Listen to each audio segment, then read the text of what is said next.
when one man seeks justice with purity of heart, good things can happen.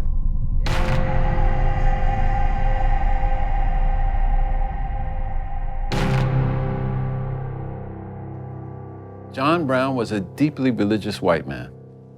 He raised his sword to end the crime of slavery. I chose to write about him because he was a man of truth who believed in equality, and he lived it. And it cost him everything. The story here is told through the eyes of a fictional American boy who bears witness to the deeds of America's most misunderstood hero. Race is really hard to talk about for all of us. The only way to tell it really is with humor. The story here is meant to make you smile and think. What's important to remember is this. John Brown was in prison 6 weeks before he was executed. And during that time, he wrote letters to editors and friends.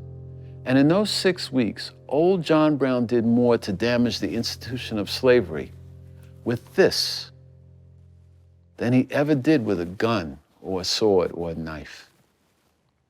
Thank you.